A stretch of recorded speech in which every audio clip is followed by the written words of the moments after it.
Ja. Og hej alle sammen, vi er tilbage på Emils kanal. Jeg har fået en YouTube-kanal. Hans første video.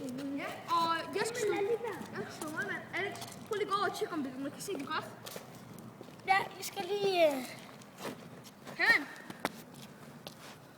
Yes, det er fantastisk. Yes, så vil jeg have en mål.